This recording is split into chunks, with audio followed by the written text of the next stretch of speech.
रब्बिल आलमीन वस्सलातु वस्सलामु अला सय्यिदिल अंबिया'i वल मुरसलीन वल्हम्दुलिल्लाहि रब्बिल आलमीन। क़ाल अल्लाहु तबारक व तआला फ़िल क़ुरआनिल मजीद वल फ़ुरक़ानिल हमीद। अऊज़ु बिल्लाहि मिनश शैतानिर रजीम। बिस्मिल्लाहिर रहमानिर रहीम। कुल्लु मन अलैहा फ़ान व यबक़ा वज्हु रब्बिका ज़ुल जलाली वल इकराम।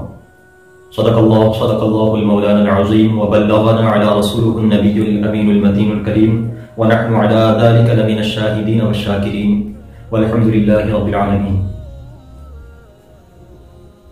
नबी पाक साहिब औलाद हुज़ूर ताजदार मदीना रहमत क़ल्ब सीना हुज़ूर जनाब मोहम्मद मुस्तफ़ा सल्लल्लाहु तआला अलैहि वसल्लम की बारगाह बेक़स्मना में दुरूद पाक का नजराना पेश करें। पढ़ें बुलंद आवाज़ से अल्लाहुम्मा सल्लि अला सय्यिदिना शफ़ीइना व हबीबिना व नबिय्यिना व मौलाना मुहम्मदिन बारिक वसल्लिम। सल्लु अलैहि सलातुन व सलामुन अलैका या रसूलल्लाह सल्लल्लाहु तआला अलैहि वसल्लम। प्यारे नाज़रीन व अज़ीज़ान वक़ार, अस्सलामु अलैकुम व रहमतुल्लाहि तआला व बरकातुहू।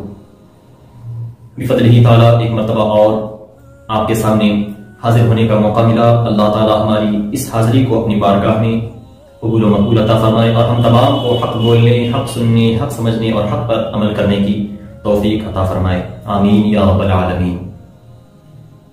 खुतबा मसनूना के बाद मैंने कुरान मजीद फुरक़ान हमीद की एक आयत करीमा की तिलावत की। इसमें रब कदीर इरशाद फरमाता है, कुल्लु मन अलैहा फ़ान व यबक़ा वज्हु रब्बिका ज़ुल जलाली वल इकराम। यानी कि एक दिन ऐसा आएगा जिस दिन सारी दुनिया फना हो जाएगी, पूरी कायनात फना हो जाएगी। उस वक्त सिर्फ एक जात होगी जो बाकी रहेगी, वो जात रब्बुल जलाल की जात होगी। आजकल आप लोग सोशल मीडिया पर ऐसे कई सारी वीडियोस देखते होंगे कि किसी वीडियोस में बताया जा रहा है कि अब कयामत की निशानियां पूरी हो चुकी हैं, अब कयामत बिल्कुल करीब में है, अब दज्जाल अब चंद दिनों में आने ही वाला है, मुसलमान अब गुमराह होने वाले हैं। तरह तरह की निशानियां लोग सोशल मीडिया पर बयान करते हुए आते हैं। एक सोशल मीडिया एक ऐसा प्लेटफॉर्म है जहां पर हर किसी को बोलने की फ्रीडम है। एक जाहिल भी आकर अगर यूट्यूब पर कुछ इस्लाम के ताल्लुक से अपलोड करना चाहे तो उसे इजाजत है, कोई रोकने वाला नहीं है।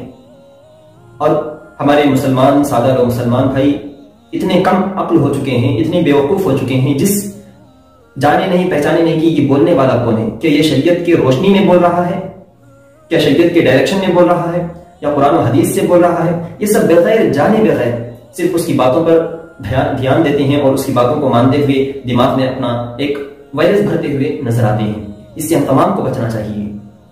अगर आपको कयामत की निशानियां जाननी है कि कयामत की निशानियां क्या है, अभी कयामत कितनी दूर पर है, क्या आने वाली है या नहीं आने वाली, क्या दज्जाल का ज़ुहूर होने वाला है या नहीं होने वाला है, क्या हज़रत ईसा अलैहिस्सलाम का ज़ुहूर करीब हो चुका है, या फिर क्या है, सब कुछ जानना है तो अपने किसी एक आलिम दीन से जाने या फिर कुछ शख्स से जाने जो शरीयत इस्लाम से रिलेटेड हो, इस्लाम का जानने वाला हो, इस्लाम को मानने वाला हो। कई सारे लोग ऐसे हैं जो इस्लाम की राह में रहकर बहक चुके हैं। उन लोगों से नहीं बल्कि उन लोगों से सुने, इस्लामिक स्कॉलर से सुने, बड़े बड़े स्कॉलर से सुने, या फिर जिसे आप जानते हो उससे पूछें। ना कि ये सोशल मीडिया में बैठकर यूट्यूब चैनल पर जिसे चाहे, जिसे गुस्ल के मसाइल मालूम नहीं, जिसे 5 वक्त की नमाजों के ताल्लुक से मालूम नहीं, कौन बोल रहा है, कैसा बोल रहा है, उसकी वीडियो ऑन करने लगते हैं और सुनने लगते हैं। ये सारी चीजें बेवकूफी है, इससे परहेज करें। आज मैं आपके सामने कयामत के ही ताल्लुक से कुछ निशानियां लेकर हाजिर हुआ हूं। क्या वाकई में ये निशानियां जाहिर हो चुकी हैं या नहीं हो चुकी हैं, इसे नबी पाक सल्लल्लाहु अलैहि वसल्लम की हदीस के रूप से समझने की कोशिश करेंगे और मैं भी आपको समझाने की कोशिश करूंगा। देखें, कभी भी कयामत की फिक्र आखिर लोग क्यों कर रहे हैं। पहली बात तो ये कि कयामत मुसलमानों पर नहीं आएगी। कयामत सिर्फ कुफ्फार और मुशरिकीन के लिए है। कयामत की सारी परेशानियां कुफ्फार और मुशरिकीन को झेलनी पड़ेंगी। मुसलमान जो होंगे, मोमिन लोग जो होंगे, उन पर कयामत नहीं आएगी। और दूसरी बात, अगर आप कयामत की फिक्र भी कर रहे हैं तो क्यों कर रहे हैं? क्या आपने आखिरत की तैयारी कर ली है? क्या आपने दुनिया में वो सारे काम कर चुके हैं जिसे अल्लाह और उसके रसूल ने हुक्म दिया था? क्या आप अपनी सारी जिंदगी की पूरी नमाजें अदा कर चुके हैं? क्या आप शरीयत मुस्तफा के पाबंद बन चुके हैं? किस वजह से आप कयामत की इतनी फिक्र कर रहे हैं? कयामत की फिक्र तो उस वक्त करो जब आप नमाजें पढ़ चुके हो, रोजे रख चुके हो, शरीयत मुस्तफा की पासदारी कर चुके हो, अब सिर्फ आपका मौत की एक देर है कि कब मौत आ जाए, कब मैं जन्नत में दाखिल हो जाऊं। हाथ, दोनों हाथ खाली है, गुनहगार है, मगर फिर भी कयामत को याद कर रहे हैं। आप ऐसे बेकार लोगों के इसमें अपना टाइम वेस्ट ना करें, बल्कि अगर आपको कयामत की निशानियां जाननी है, सुननी है, तो फिर किसी एक अच्छे पर्सन से सुने जिसे आप इस्लामिक स्कॉलर मानते हो, जो मदरसे से रिलेटेड हो, इस्लामिक कॉलेज से रिलेटेड हो, उससे सुने, ना कि किसी अत्तो खैरे से सुनने लगे। आइए मैं नबी पाक सल्लल्लाहु अलैहि वसल्लम की बताई हुई निशानियों को मैं आपके सामने बताता चलूं और खुलासा करता चलूं कि वाकई में कयामत करीब है या अभी भी काफी दूर है। नबी पाक सल्लल्लाहु अलैहि वसल्लम फरमाते हैं कि कयामत के करीब करीब ये चंद छोटी निशानियां हैं जो जाहिर होंगी। नबी उनमें से मैं कुछ आपके सामने बयान करने जा रहा हूं। देखिए, नबी पाक सल्लल्लाहु अलैहि वसल्लम ने फरमाया कि जब कयामत का वक्त करीब आएगा, जब कयामत का दिन करीब में आएगा, उससे पहले ये चंद निशानियां जाहिर होंगी। उनमें से एक, नबी पाक ने फरमाया कि इल्म दीन उठा लिया जाएगा। दुनिया के किसी भी कोने में इल्म दीन नजर नहीं आएगा। न आपको कोई एक मसला बताने वाला नजर आएगा, न आपको कुरान मजीद की तिलावत सुनना नसीब होगी। इल्म दीन इस दुनिया से खत्म हो जाएगा, यानी कि उलमाए किराम उठा लिए जाएंगे, इस्लामिक स्कॉलर्स उठा लिए जाएंगे, उलमाए दीन इस दुनिया से उठा लिए जाएंगे। इस दुनिया में आपको कोई भी आलिम दीन नहीं मिलेगा। उस वक्त सारे लोग जिहालत से भरे होंगे, सब जाहिल लोग उस वक्त दुनिया में मौजूद होंगे। आप बताएं, क्या ये निशानी जाहिर हुई है? आज भी अल्हम्दुलिल्लाह हमारे, सिर्फ अगर मैं इंडिया की बात करूं तो सैकड़ों मदारिस हमारे इंडिया में अभी भी जारी हैं जिनमें तालीम चल रही है, और वो हर साल सैकड़ों उलमाए किराम को तैयार करके उम्मत मुस्लिमा के हवाले करते हैं कि वो उलमाए इस्लाम लोगों की रहनुमाई करें। बताइए, ये निशानी अभी कहां जाहिर हुई है? ये अभी छोटी छोटी निशानियां हैं। और अभी नबी पाक सल्लल्लाहु अलैहि वसल्लम फरमाते हैं कि मर्दों की तादाद, मर्दों की पॉपुलेशन कम हो जाएगी और औरतों की पॉपुलेशन ज्यादा हो जाएगी। इतनी ज्यादा हो जाएगी कि एक मर्द के अंडर में, एक मर्द के हाथ में, एक मर्द की सरपरस्ती में 70 80 औरतें होंगी। अब बताएं, पूरी दुनिया में ऐसा कौन सा एक आदमी है जिसके हाथ में, जिसके अंडर में, जिसके निकाह में 70 80 औरतें हों? 4 औरतों को संभालना मुश्किल हो चुका है और यहाँ पर 70 80 की बात की जा रही है। कहां पर निशानी पूरी हुई है? अभी कयामत बहुत दूर है। ये सारी अभी छोटी छोटी निशानियां बयान की गई हैं। और अल्लाह के रसूल सल्लल्लाहु अलैहि वसल्लम फरमाते हैं कि जानवर आदमियों से बात करने लगेंगे, जानवर आदमियों से बात करने लगेंगे। बताइए, कौन सा जानवर जो आदमियों से बात कर रहा है? और इसी तरह नबी पाक सल्लल्लाहु अलैहि वसल्लम फरमाते हैं, बदकार लोग, जलील लोग, जिनको पहनने के लिए कपड़े नहीं मिलते थे, जिनको लोग गालियां दिया करते थे, वो लोग बड़े बड़े महलात में रहने लगेंगे।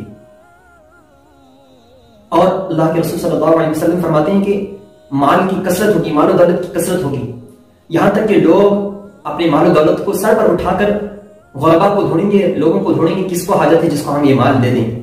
लोग मालो दौलत से परेशान हो जाएंगे, इतनी माल की कसरत होगी। आप बताएं, आप सिर्फ अपने स्टेट का, अपने इंडिया का ही जायजा लें कि कई कितने ऐसे सैकड़ों गांव ऐसे हैं, कई करोड़ों की तादाद ऐसी जिनको सिर्फ एक वक्त की रोटी नसीब होती है। बास तो ऐसे हैं कि जिनको एक वक्त की रोटी भी नसीब नहीं होती। क्या कयामत करीब है? नहीं, अभी कयामत बहुत दूर है। आप कयामत की फिक्र छोड़ें और शरीयत मुस्तफा की पासदारी में लग जाएं, शरीयत मुस्तफा पर अमल करने में लग जाएं। ये चंद छोटी छोटी निशानियां हैं, और अगर बड़ी बड़ी निशानियों की अगर बात की जाए तो वो और भी दूर है।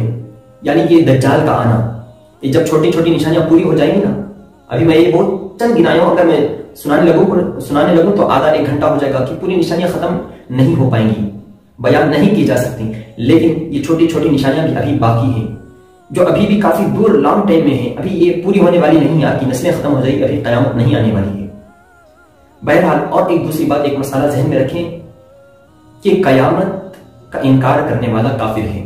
जो कोई कहेगा कि कयामत नहीं आएगी, ये कयामत नाम की कोई चीज ही नहीं है, कयामत किस तरह आ सकती है, किस तरह ये दुनिया फना हो सकती है, किस तरह ये बड़े बड़े पहाड़ रेजा रेसा हो सकते हैं, किस तरह ये जमीन फट सकती है, कैसा हो सकता है, ये मुमकिन नहीं है। जो कोई भी शख्स कयामत का इनकार करेगा वो फौरन इस्लाम के दायरा से बाउंस हो जाएगा, इस्लाम की बाउंड्री से निकल जाएगा, यानी कि वो मुसलमान नहीं रहेगा बल्कि काफिर हो जाएगा। कयामत हक है, उसका हक मानना हर मुसलमान पर फर्ज है। जो कोई उसका इनकार करेगा वो फौरन इस्लाम से खारिज हो जाएगा। इसी तरह कयामत से रिलेटेड मैं और भी कई सारी चीजें आपके सामने लेकर हाजिर होने वाला हूं। अगर आप भी कयामत की निशानियों से जानना चाहते हैं कि हजरत ईसा अलैहिस्सलाम किस तरह नाज़िल होंगे, उनकी जिम्मेदारी क्या है, वो किस लिए दुनिया में आएंगे, दज्जाल कौन है, वो किस लिए दुनिया में आएगा, दाबतुल अर्द नाम की क्या चीज है जो दुनिया में आने वाली है, पश्चिम से सूरज निकलने के बाद क्या होगा। इसी तरह की कई सारी वीडियोस देखने के लिए आप हमारे YouTube चैनल तालीम शरीफ को सब्सक्राइब कर लें, जहां पर आपको कई सारी शरीयत से रिलेटेड मालूमात मिलेगी। आज के लिए बस इतना ही। दुआ में याद रखें। अस्सलाम वालेकुम।